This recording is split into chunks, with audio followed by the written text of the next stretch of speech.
पार्टीभित्र काम गर्न नदिएको हुनाले संसद विघटन गर्न पाइन्छ? गोहीको आँसु चुहाएर दुनियाँ कसैले पत्याउँछ तपाईलाई?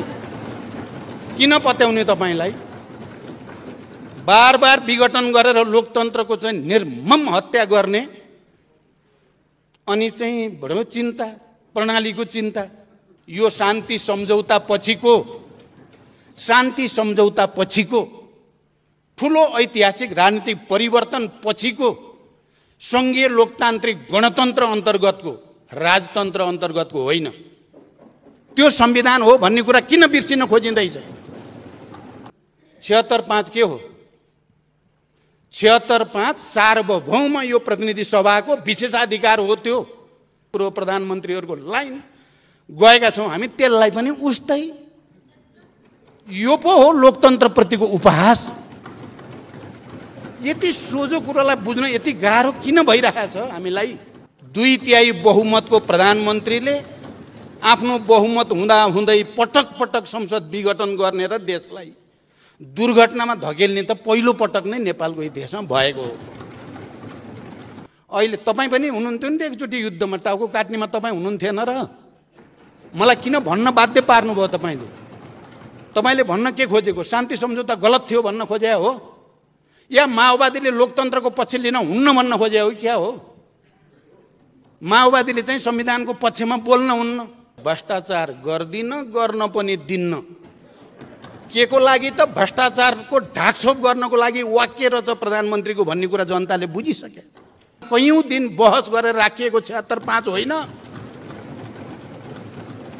अनि तपाईलाई यो 76.5 ले बडो त्यत्रो चिन्ता लागेको छ भने मान्य सदस्यहरूलाई म भन्न चाहन्छु, प्रतिपक्षी दलमा रहनुभएकालाई तपाईको इमानदारीता के हुन्थ्यो, तपाईको लोकतान्त्रिक संस्कार के हुन्थ्यो भने संविधान संशोधन गरौँ। अनि तपाईँ त्यसको रिसले संसद विघटन गर्दै हिँड्ने, सार्वभौम संस्थालाई निर्मम तरिकाले प्रहार गर्दै हिँड्ने, जनताको मन मुटुमा छुरा रोपे जस्तो गरिकन जनताले चुनेका प्रतिनिधिहरूलाई हत्या गर्दै हिँड्ने। म राजनीतिक भाषामा भनेको हत्या हो, यसलाई फेरि अर्को अर्थमा नलियोस्।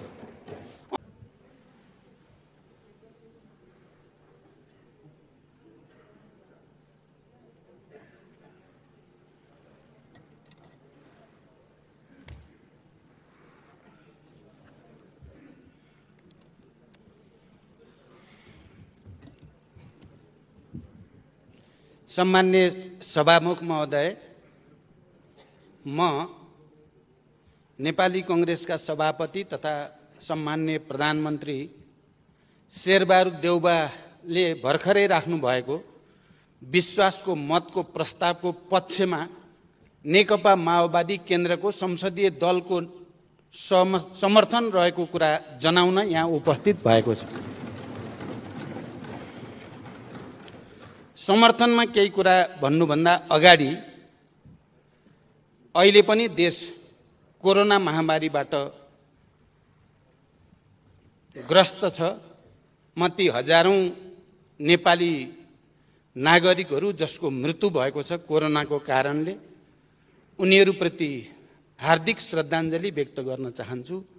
सबै संक्रमितहरू जो अस्पतालमा या घरमा आइसोलेसनमा हुनुहुन्छ सबैको शीघ्र स्वास्थ्य लाभको कामना गर्न चाहन्छु। त्यसैगरी अहिले बर्खायाम छ, बाढी पहिरोको कारणले पनि धेरै नेपालीहरूको ज्यान गएको छ, उनीहरूप्रति पनि श्रद्धा व्यक्त गर्न चाहन्छु र ती सबै मृतकका शोक सन्तप्त परिवारहरूप्रति हार्दिक समवेदना व्यक्त गर्न चाहन्छु हाम्रो दलको तर्फबाट र घाइतेहरूको शीघ्र स्वास्थ्य लाभको कामना गर्न चाहन्छु। अब विषयमा थोरै भन्दा, किनभने हुन त मलाई यहाँ 8-10 मिनट 15 मिनटमा कुरा सक्ने भनिएको छ, तर बहस जसरी उठ्यो केही कुरा भन्नुपर्ने जस्तो पनि लागेको छ। त्यसरी फेरि लामो गर्न सम्भव पनि छैन। सायद अर्को मञ्चमा हामीले विस्तारपूर्वक छलफल गर्न पनि पाउनेछौँ, त्यसकारण हतारै गर्नुपर्ने पनि मलाई लागेको छैन। तैपनि हामी बडो विचित्रको अनुभव, राजनीतिक अनुभवबाट गुज्रिन बाध्य भएका छौँ। संविधान सभाबाट संविधान हामीले मिलेर बनायौँ, निरङ्कुशताका विरुद्ध आन्दोलन हामीले मिलेर गर्यौँ, निर्वाचन हामीले मिलेर लड्यौं, प्रतिस्पर्धा पनि गर्यौं र एउटा सपना, एउटा परिकल्पना हामीले गरेका थियौं। तर अहिले 5 वर्ष नपुग्दै दुई पटक संसद विघटन अनि फेरि अदालतबाट संसद पुनर्स्थापनाको नेपालको इतिहासमा सायद यस्तै अनुभव त पहिलाको छैन। हुन त एकजना मान्नेले विगतका थुप्रै विघटनका अनुभवहरू तिता मिठा रहेको कुरा बताउनु भयो, तर यस्तो अनुभव यस्तै किसिमको त थिएन। 2/3 बहुमतको प्रधानमन्त्रीले आफ्नो बहुमत हुँदा हुँदै पटक पटक संसद विघटन गर्ने र देशलाई दुर्घटनामा धकेल्ने त पहिलो पटक नै नेपालको इतिहासमा भएको हो। यो विडम्बना आज मैले चाहिँ यो सम्मानित सदन अगाडि मैले बोल्नु पर्दा, जसले गठबन्धनबाट एउटा राजनीतिक स्थायित्व होला देशमा भन्ठान्यो र प्रस्ताव लिएर गयो, त्यो मान्छेले बोल्नु पर्दा पार्टी एकता गरौँ र देशमा लेफ्टहरूको राम्रो जनाधार छ, ठुलो उभार आउला र विकास समृद्धितिर देश लान सकिएला भनेर एकताको प्रस्ताव राख्ने मान्छेले आज उभिएर यो सदन दोस्रो पटक पुनर्स्थापित भएको सदनको अगाडि उभिँदा अब मेरो अनुभूति के होला? मलाई लाग्छ मान्य सदस्यहरूले गहिरो गरी विचार गर्नुभयो भने त्यसलाई बुझ्न सक्नुहुन्छ भन्ने मलाई लाग्छ। यस्तो दुर्दशा यति छिटो देख्न पर्ला भनेको भए मैले किन गठबन्धनको प्रस्ताव लान्थेँ होला, किन पार्टी एकताको प्रस्ताव लान्थेँ होला। त्यसकारण मैले यहाँ अहिले पनि त्यति स्वाभाविक लागिराखेका छैन यो बीचका घटनाक्रमहरू पनि। म विषयमा 2-4 कुरा भन्नुभन्दा अगाडि नै के भन्न चाहन्छु भने अस्ति प्रधानमन्त्रीको शपथ ग्रहण कार्यक्रम या नियुक्तिको प्रक्रियाभित्र हामी राष्ट्रपति भवनमा, राष्ट्रपति कार्यालयमा चाहिँ केही अस्वाभाविक खालका परिघटना भए। मैले खालि ध्यानाकर्षण मात्रै गराउन चाहन्छु। त्यहाँ प्रधानमन्त्री नियुक्तिको सन्दर्भमा प्रयोग भएको भाषा जो थियो संविधानको मर्म र भावना विपरीत थियो र शपथ ग्रहण नै रोकिएको थियो। त्यो आफैमा यस्तो खालको पटक पटक हुने कुरा थिएन। त्यो भन्दा पनि हरेक पटक हामी शान्ति प्रक्रियामा आएपछि पनि आउने प्रधानमन्त्री र जाने प्रधानमन्त्री साइड बाई साइड कुर्सीमा बस्ने, त्यो कांग्रेसको होस् कि कम्युनिस्टको होस्, त्यो एमालेको होस् कि माओवादीको होस्, त्यो अर्को कसैको किन नहोस्, हुन्थ्यो र शपथ ग्रहण पछि कुर्सी साटिन्थ्यो। तर अहिले सम्मान्य शेरबहादुर देउबाजीका सन्दर्भमा त्यो दृश्य देखिएन। निवर्तमान प्रधानमन्त्री त्यहाँ उपस्थित हुन आवश्यक ठान्नु भएन। हेर्दा त सानो टेक्निकल कुरा भन्न पनि सकिन्छ, तर यो को भित्र लोकतान्त्रिक संस्कार छ, भिन्न मतलाई स्वीकार नसक्ने आँट कोमा छ, भिन्न परिस्थितिको सामना गर्ने आँट कोसँग छ छैन भन्नेसँग सम्बन्धित एउटा गम्भीर नैतिकताको प्रश्न, संस्कारको प्रश्न, लोकतन्त्रसँग जोडिएको प्रश्न भन्ने म ठान्छु। मैले पटक पटक यहाँ आएपछि हाम्रो प्रमुख सचेतकलाई सोधेँ, निवर्तमान प्रधानमन्त्री केपीजी आउनुहुन्छ नि, उहाँले बोल्नुहुन्छ नि भनेर सोधेँ। 3 चोटि सोधेँ मैले आज। मलाई प्रमुख सचेतकले भन्नुभयो आउनुहुन्छ, उहाँले नै बोल्नुहुन्छ भन्नुभयो। मैले सामान्य रूपमा के सोचेको थिएँ, आज पुनर्स्थापित यो पहिलो संसदको बैठकमा पूर्व प्रधानमन्त्रीको हैसियतले पनि, प्रतिपक्ष दलको नेताको हैसियतले पनि, यो सदनले पनि केपीजीको मुखबाट नै आफ्ना कुरा सुन्न चाहेको थियो र देशले पनि आजको दिन सदनको रोस्टमबाट निवर्तमान प्रधानमन्त्रीले के चाहिँ भन्नु होला भन्ने सुन्न चाहेको थियो। त्यो पनि भएन। अब उहाँ अरू बिमारी भएर केही हो कि मलाई त्यो त थाहा छैन, तर मलाई उहाँले नै बोल्नुहुन्छ भनिएको थियो। यो पनि मलाई अलिकति अस्वाभाविक जस्तो चाहिँ महसुस भएको छ। यो लोकतान्त्रिक संस्कार हो कि अलोकतान्त्रिक हो भन्ने कुरामा पनि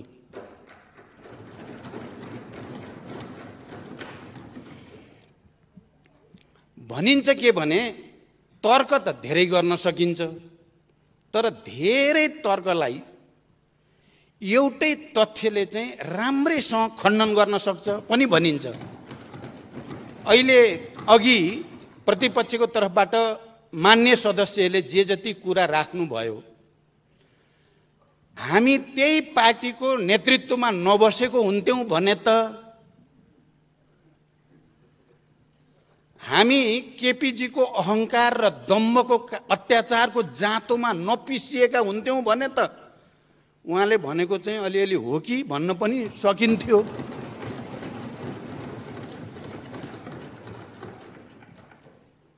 मनोगतवाद, अहङ्कारवाद, व्यक्तिवाद,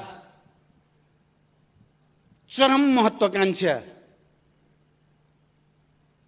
छल कपट जाल झेल भन्ने एउटा गर्ने अर्को, त्यसको साक्षी हामी हुँदैनथ्यौँ भने त यो देशमा उहाँले चाहिँ उल्टा पाल्टा सुल्टा कुरा गरेर नि होला होला भन्थे होला। तर हामी यहाँ जिउँदैछौँ र उपस्थित छौँ क्या, यहीँ चल्दैन, त्यस्ता झुटा कुरा चल्दैन। अब त नेपाली जनताले राम्रो बुझेको छ, भ्रष्टाचार गर्दिन, गर्न पनि दिन्न। के को लागि त भ्रष्टाचारको ढाकछोप गर्नको लागि वाक्य रहेछ प्रधानमन्त्रीको भन्ने कुरा जनताले बुझिसके, त्यो पनि चल्दैन। लोकतन्त्रको कुरा, म अरू कुरा लामो व्याख्यातिर जान बिल्कुल चाहेको छैन सभामुख महोदय। लोकतन्त्रको कुरा गर्दा पहिलोचोटि संसद विघटन गर्दा उहाँले भनेको कुरा के हो त? केपीजीले भनेको कुरा के थियो भने पार्टीभित्र मलाई काम गर्न दिएन, त्यसकारण विघटन गरे। सबैले सुन्नु भएको छ, पार्टीभित्र काम गर्न नदिएको हुनाले संसद विघटन गर्न पाइन्छ? तपाईँ हामी सबैले स्वीकारेको कुरा के हो भने प्रतिनिधि सभा अथवा यो संसद भनेको जनताको सार्वभौम अधिकारको उपभोग गर्ने सर्वोच्च संस्था हो। पार्टीभित्र विवाद मिलाउन नसकेको कारणले संसदलाई भिक्टिम गर्न पाइन्छ? कुन चाहिँ लोकतन्त्र हो यो? कुन चाहिँ लोकतान्त्रिक संस्कार हो यो? पार्टीभित्र विवाद हुँदा पार्टीको मेजोरिटीलाई स्वीकार गर्न नसक्ने, मेजोरिटीलाई जबरजस्ती सत्ताको बलमा त्यसलाई खिच्न खोज्ने चाहिँ कुन चाहिँ लोकतान्त्रिक संस्कार हो? त्यो पनि छोडिदिउँ। संसद, अघि मान्य गेवालीजीले भनेको कुरातिरै म थोरै मात्रै जान चाहन्छु। उहाँले विगतको थुप्रै अनुभव बताउनु भयो। पहिलो कुरा त यो संविधान 46 साल पछिका बनेका तमाम सरकारहरू भएको प्रतिनिधि सभाको विघटन र मध्यावधिको प्रक्रिया भन्दा बिल्कुल फरक चिज हो भन्ने कुरा स्मरण गर्न म सबैलाई अनुरोध गर्न चाहन्छु। यो शान्ति सम्झौता पछिको ठुलो ऐतिहासिक राजनीतिक परिवर्तन पछिको सङ्घीय लोकतान्त्रिक गणतन्त्र अन्तर्गतको, राजतन्त्र अन्तर्गतको होइन। त्यो संविधान हो भन्ने कुरा किन बिर्सिन खोजिँदैछ? पहिलाका तिता मिठा अनुभवहरू, राजतन्त्र कालका राजा महाराजाहरूले गरेका, उनीहरूले गरेका प्रधानमन्त्रीका नियुक्ति आदि इत्यादि सबैसँग शान्ति सम्झौतापछि सङ्घीय लोकतान्त्रिक गणतन्त्रपछि संविधान सभापछि बनेको संविधानको जस्ताको तस्तै तुलना हुनै सक्दैन। यो अर्कै चिज हो। म त्यतापट्टि पनि लामो व्याख्या गर्न चाहन्न। म के भन्न चाहन्छु भने माओवादी पार्टी र 7 राजनीतिक दल जसको नेतृत्व गिरिजाप्रसाद कोइरालाले गर्नुभएको थियो, बीचमा शान्ति सम्झौता भएर एउटा नयाँ पोलिटिकल कोर्स यो देशमा अगाडि बढ्यो र त्यो नयाँ राजनैतिक कोर्स अन्तर्गत संविधान सभा र सङ्घीय लोकतान्त्रिक गणतन्त्र भएको हो। र विगतका अनुभवहरू, विगतका अरू त भइहाले, 46 सालको ऐतिहासिक जनआन्दोलन पछिका सरकार बन्ने र भत्कने अनुभवहरूको शिक्षा लिएर नै सचेत रूपले तपाईँ हामी सबै होइन, अहिले जो साथीहरू बडो चिन्ता गरे, चिन्ता लाग्यो भन्नुभयो, ती चिन्ता गर्ने साथी पनि संविधान सभामा हुनुहुन्थ्यो होइन र? तपाईहरू पनि संविधान बनाउनेमा सहभागी होइन र? 76 को धारा 76 को उपधारा 5 अब फेरि पटक पटक प्रधानमन्त्रीलाई सनक छुट्यो भने, इच्छा जाग्यो भने या अप्ठ्यारो पर्यो भने खुरुक्क संसद विघटन गर्ने यो प्रावधान चाहिँ राख्न हुँदैन भनेर कयौं दिन बहस गरेर राखिएको 76(5) होइन। अनि तपाईलाई यो 76(5) ले बडो त्यत्रो चिन्ता लागेको छ भने मान्य सदस्यहरूलाई म भन्न चाहन्छु, प्रतिपक्ष दलमा रहनुभएकालाई तपाईको इमानदारीता के हुन्थ्यो, तपाईको लोकतान्त्रिक संस्कार के हुन्थ्यो भने संविधान संशोधन गरौँ। यो 76 को उपधारा 5 ले लोकतन्त्रलाई क्षति पुग्ने भयो भनेर तपाईले कहिल्यै भन्नुभयो? अनि तपाई त्यसको रिसले संसद विघटन गर्दै हिँड्ने, सार्वभौम संस्थालाई निर्मम तरिकाले प्रहार गर्दै हिँड्ने, जनताको मन मुटुमा छुरा रोपे जस्तो गरिकन जनताले चुनेका प्रतिनिधिहरूलाई हत्या गर्दै हिँड्ने, म राजनीतिक भाषामा भनेको हत्या हो, यसलाई फेरि अर्को अर्थमा नलियोस्। अनि अहिले आएर 76(5) लाई दोष दिएर लोकतन्त्र जान लाग्यो, प्रणाली बर्बाद भयो भनेर गोहीको आँसु चुहाएर दुनिया कसैले पत्याउँछ तपाईलाई? किन पत्याउने तपाईलाई? बार बार विघटन गरेर लोकतन्त्रको चाहिँ निर्मम हत्या गर्ने, अनि चाहिँ बडो चिन्ता, प्रणालीको चिन्ता। 76(5) के हो? 76(5) सार्वभौम यो प्रतिनिधि सभाको विशेषाधिकार हो। त्यो पार्टी भन्दा माथि जनताको सार्वभौम अधिकारको संरक्षण गर्नको लागि प्रतिनिधि सभालाई दिएको विशेषाधिकार हो। त्यो त्यसको प्रयोग हुँदा तपाईहरुलाई त्यत्रो चिन्ता?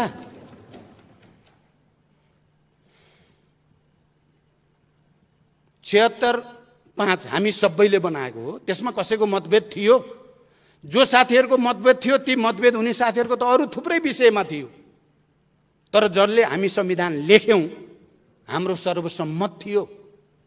76(5) मा कुनै पनि दलको सांसदले बहुमत सिद्ध गरेर आधार प्रस्तुत गर्यो भने राष्ट्रपतिले उसलाई प्रधानमन्त्री नियुक्त गर्नेछन्। एकदम प्रष्ट कुरा त्यही हो। दल भन्दा बाहिर भन्या छैन। कतिपयले तर्क गरे 2 अनुसार पनि भन्या छ नि 5 मा भन्ने तर्क पनि कतिपयले गर्ने गरेको पाइन्छ। 2 अनुसार भनेको हामीले त्यति बेला संविधान बनाउने बेलामा पनि बुझेको, आज पनि त्यसको व्याख्या भएको कुरा के हो भने यो प्रतिनिधि सभा भन्दा बाहिरको मान्छे आएर प्रधानमन्त्री बन्न नपाओस् भनेर त्यसलाई रोक्न खोजेको सम्पूर्ण अधिकार यहाँ प्रतिनिधि सभामा राख्न खोजेको। म मान्य सदस्यहरूको ध्यान त्यतापट्टि आकर्षित गर्न चाहन्छु। अहिले सम्माननीय प्रधानमन्त्री शेरबहादुर देउबा नेपाली कांग्रेसको सभापति हो र यो सदनका कुनै पनि मान्य सदस्यले उहाँलाई भोट हाल्ने अधिकार, मत दिने अधिकार दिएको हो। 5 ले दिएको हो। दिएको मात्रै होइन, तपाई हामी सबैलाई थाहा छ 149 जना मान्य सदस्यहरूको हस्ताक्षर सहित राष्ट्रपतिकामा राष्ट्रपतिजीले भने अनुसार नै दाबी प्रस्तुत गरेको हो। म पनि त्यही छु राष्ट्रपतिजी सँगै। त्यति बेला हामीले भनेका थियौं संविधान त राष्ट्रपतिजी तपाईले इफ गर्ने ठाउँ पनि छैन, बट गर्ने ठाउँ पनि छैन। अब शेरबहादुरजीलाई प्रधानमन्त्री नियुक्ति गरिदिनुस्, विश्वासको मतको निम्ति सदन पठाइदिनुस्। एकदम सिधा। संविधान पनि सिधा छ, त्यसको व्याख्या पनि हामीले बुझेका छौं। त्यसकारण यहाँ ठाउँ छैन र मैले त राष्ट्रपतिजी प्रति विश्वास व्यक्त गरेको थिएँ। त्यहाँ हुने यहाँ माधव नेपालजी पनि हुनुहुन्छ, शेरबहादुरजी हुनुहुन्छ, अरु नेताहरू पनि हुनुहुन्छ।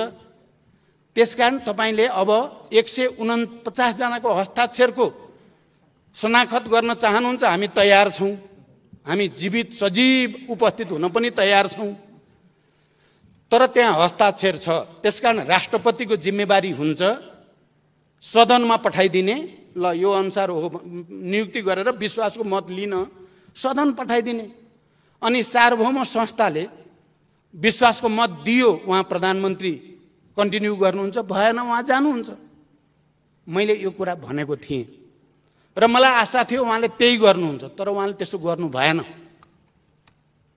हुँदै नभएको 153 भएर प्रधानमन्त्री त्यति बेला केपीजीले 3 जनाको हस्ताक्षर रहेछ, लास्टमा त 3 जनाको पो रहेछ हस्ताक्षर त, अरूको त लगेर 153 दाबी गर्नेलाई पनि उस्तै 149 जनाको चाहिँ हस्ताक्षर लिएर बकाइदा नेताहरू पूर्व प्रधानमन्त्रीहरूको लाइन गएका छौँ हामी, त्यसलाई पनि उस्तै।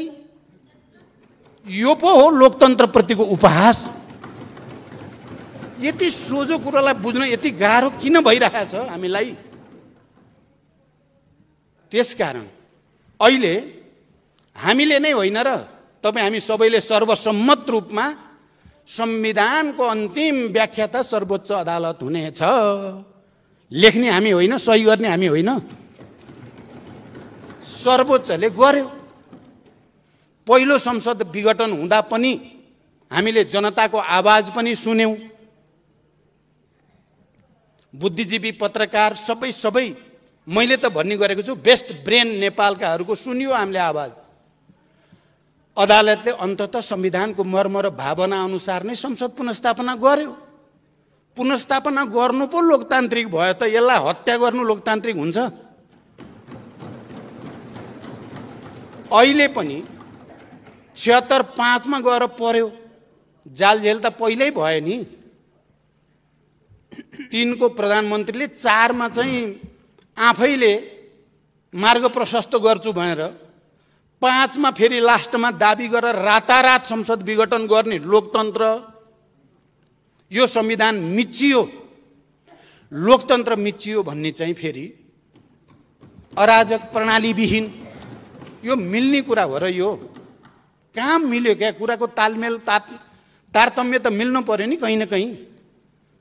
अनि अदालतले 76, अस्ति हाम्रो राष्ट्रपति कार्यालयमा छलफल हुँदा पनि यही विषय भएको थियो।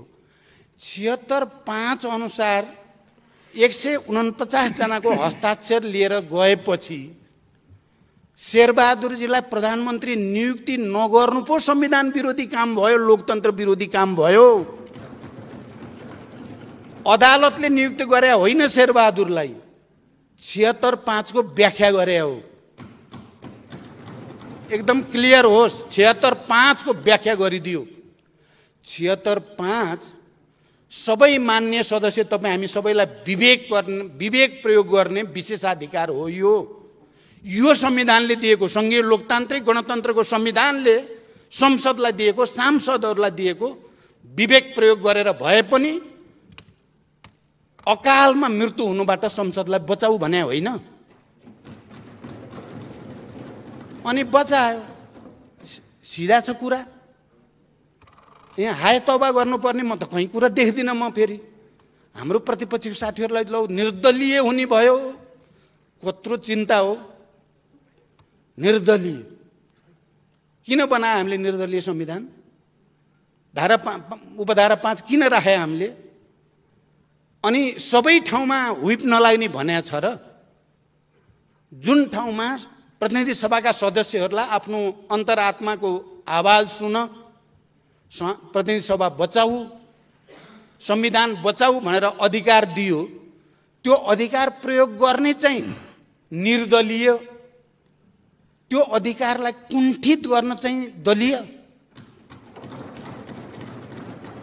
कसरी मिल्छ यो कुरा? मैले कहीँ कतै छेउटुप्पो देख्दिनँ। अहिले भन्दै जाँदा एउटा वाक्य प्रयोग गर्नु मलाई छ्यास्स चाहिँ बिज्यो। म यो कुरा पनि भन्न चाहन्छु, युद्धमा जित्न नसकेर हारेर आएर लोकतन्त्र मानेका हामी होइनौँ भन्नुभयो क्या उहाँले, मान्य गेवालीजीले। मलाई र शान्ति सम्झौताका सहयात्री सबैलाई चित्त दुख्ने कुरा हो भन्ने लागेको छ यो कुरा। उहाँले त बडो हल्का ढङ्गले भनिदिनु भयो। तपाईँ नेकपा एमालेको त्यति बेलाको तिनै नेता मध्ये होइन जो माओवादी आन्दोलनका नेताहरू, यहाँ बाबुरामजी यहीँ हुनुहुन्छ, हामी यहाँ सबै नेताहरू कमान्डरहरू हामी यहीँ छौँ। पटक पटक कहिले रोल्पामा, कहिले काठमाडौँमा, कहिले कहाँ भूमिगत रूपले माओवादीसँग संविधान सभामा गणतन्त्रमा सहमति गरौँ भन्न आउने तपाईँहरू नै होइन?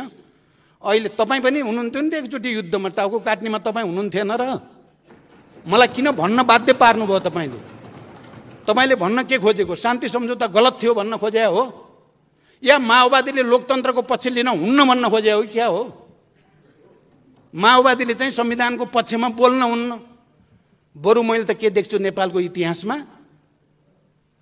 जो जति पछि हतियार उठाएर शान्ति प्रक्रियामा आयो त्यो त्यति बढी लोकतान्त्रिक भएको, त्यो उदार भएको देखेको छु मैले त। अनि तपाईँले माओवादीलाई चाहिँ लोकतन्त्रको कुरा गर्न नपाउने, युद्ध हारेर आएर अहिले लोकतन्त्रवादी हुन खोजेको भन्ने, हारेको हो, तपाईँहरूले जित्या हो। यही हो त तर्क। यसले नै नेपालको शान्ति प्रक्रियालाई दिगो बनाउँछ त यही विचारले।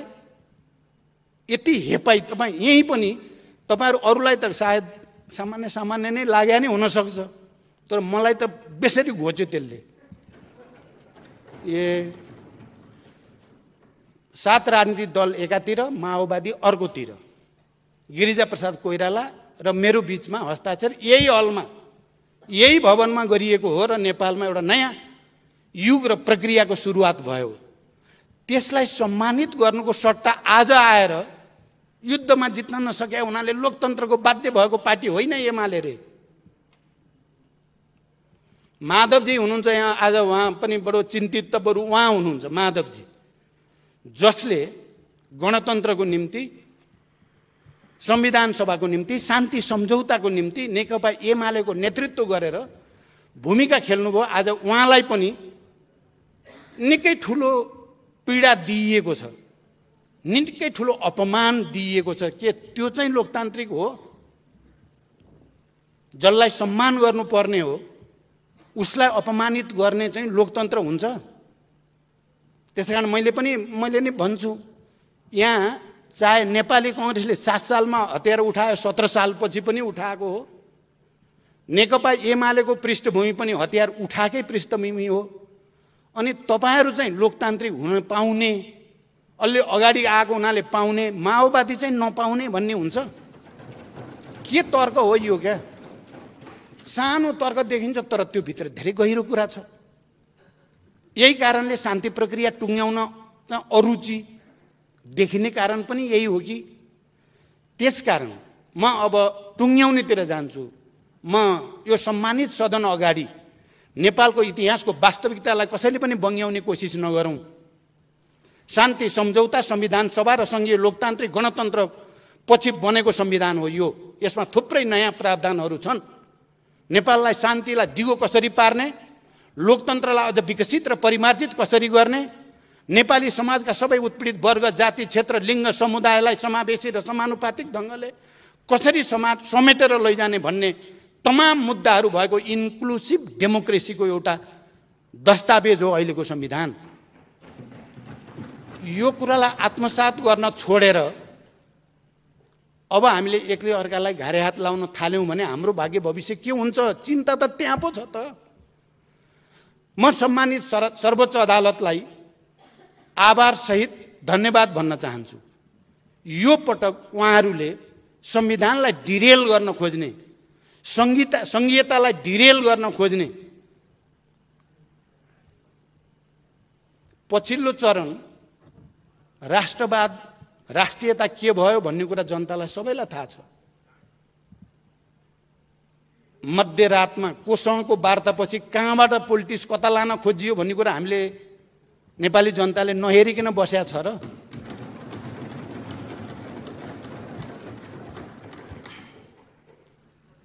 पटक पटक कम्युनिस्ट आन्दोलनलाई एकताबद्ध गर्ने, पार्टीलाई एकताबद्ध गर्ने, उदारतापूर्वक तपाईँ 5 वर्ष चलाउनुहोस्, पार्टी चाहिँ गडबड नगरौँ भन्ने माथि निर्मम ढङ्गले प्रहार गर्ने प्रवृत्ति कसरी लोकतान्त्रिक हुन सक्छ? त्यसकारण अब भन्न थाल्यो भने धेरै नै हुन्छ। तर कुरा के हो भने सर्वोच्च अदालतले नेपालको संविधानको रक्षा गर्ने, यो प्रतिनिधि सभालाई फेरि एकचोटि जीवन्त बनाउने जुन व्याख्या गर्यो, हामी सबैले आभार व्यक्त गर्नुपर्दछ। र विवेकको मत प्रयोग गर्ने यो धारामा म प्रतिपक्षका साथीहरूलाई पनि एकचोटि ठन्डा दिमागले विचार गर्न साँच्चै विवेक प्रयोग गरेर मलाई लाग्छ तपाईँहरूमध्ये धेरै जसोलाई यो संसद पुनर्स्थापना भएकोमा आनन्द भएको छ। मैले बुझ्छु नि, मैले नबुझ्ने होइन नि कुरा, थाहा छ नि मलाई। आनन्द भएको छ, फेरि पुनर्स्थापना बल्ल बचियो। त्यो अन्तरात्माको आवाज बोलिदिनुहोस् आज र सबै मिलेर शेरबहादुरजीलाई विवेकको मत प्रयोग गरेर प्रधानमन्त्रीमा समर्थन गरिदियो। एउटा एकताको सहकार्यको एउटा नयाँ युगको सुरुवात आजकै दिनबाट हुन सक्छ। त्यो ठुलो छाती हामीले गर्न केले रोक्छ? सभामुख महोदय, त्यसकारण मैले त उहिले शान्ति प्रक्रियामा आउँदा हाम्रो नेतृत्वको सिङ्गै टिमले अब यो देशले योभन्दा बढी धान्दैन, अब जानुपर्छ भनेर एकपटक होइन, दुई पटक होइन, सबभन्दा बढी तत्कालीन नेकपा एमालेका नेताहरूसँग, मुख्यतः माधव कुमार नेपालसँग भएका पटक पटक वार्ताले शान्तिको वातावरण बन्यो। म एमालेका नेता तमाम कार्यकर्ताहरूलाई धन्यवाद भन्न चाहन्छु र गिरिजा प्रसाद कोइरालासँग पटक पटक भएका वार्ताले 12 बुँदे समझदारीको आधार बन्यो। नबिर्सौँ हामी इतिहासको यो सच्चाइलाई। कसले कति त्याग गरेर यो बनेको हो भन्दा सबै नेपालीहरूले जनयुद्ध र जनआन्दोलनमा गरेको त्यागको परिणाम हो यो। हजारौं शहीदहरू, बेपत्ताहरू, घाइते अपाङ्गहरूको बलिदानबाट जन्मिएको हो यो, नबिर्सौँ। म त के ठान्छु भने माओवादी केही पनि होइन, यसलाई अब मिचिदिए हुन्छ भन्ठाने केही साथीहरूले। माओवादी चाहिँ अब विभाजित पनि भएको छ, यसको ओज ताप पनि घट्या छ, त्यसकारण यसलाई खिचिदिए हुन्छ भन्ने लाग्यो क्या हाम्रो साथीलाई। मैले त पटक पटक भन्थेँ आगोसँग खेल्ने काम चाहिँ त्यति राम्रो हुँदैन। त्यो राम्रोसँग यो आगोलाई एउटा इनर्जीमा परिणत गर्नेतिर ल्याइया छ। अहिले तपाईँहरूले हेर्नुभयो भने यसलाई हेप्न थाल्नुभयो, अपमानित गर्न थाल्नुभयो भने आगो फेरि सल्किन सक्छ। त्यो बुद्धितिर हामी कोही नजाउँ। मैले के भन्छु भने मान्य ओलीजी निवर्तमान प्रधानमन्त्री यहाँ हुनु भएन, उहाँले सुनिराख्नु भएको होला। व्यक्तिगत अहङ्कार र दम्बले इतिहास निर्माण हुँदैन। बनेको इतिहासलाई तपाईँले जबरजस्ती आफ्नो व्यक्तिवादी चरित्रले चाहिँ निमिट्यान्न पार्छु भन्ने ठान्नु भएको हो भने तपाईँले ब्लन्डर गर्नुभएको, त्यसको फल भोग्दै हुनुहुन्छ, भोग्दै जानुहुन्छ अझै।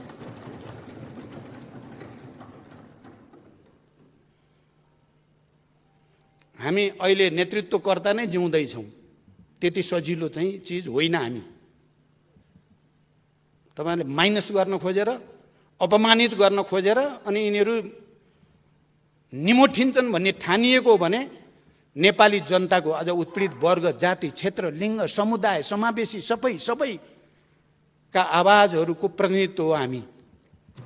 त्यसकारण म विनम्रतापूर्वक हामी सबै मिलेर बनाएको संविधान, हामी सबै मिलेर गरेको आन्दोलन, हामी सबै मिलेर गरेको निर्वाचन, त्यसबाट हामीले सहकार्यको एउटा नयाँ यात्रा सुरु गर्ने भनेको कुरालाई सबैले गहिरो गरी ध्यान दिउँ। सबैले आफ्नो आफ्नो अन्तरात्मामा फर्केर हेरौँ, कसले कति त्याग गर्यो, कसले कति जालझेल गर्यो, कसले अन्तरात्माको आवाज बोल्या छ, कसले जालझेल र फट्याइ बोल्या छ भन्ने कुरा इतिहासले र नेपाली जनताले भोलि न्याय गर्नेछन् भन्ने विश्वाससहित फेरि एकचोटि यो परिवर्तनको निम्ति ज्यान गुमाउने सबैप्रति श्रद्धाञ्जली र सम्मान व्यक्त गर्दै म आफ्नो भनाइ टुङ्ग्याउँछु। धन्यवाद।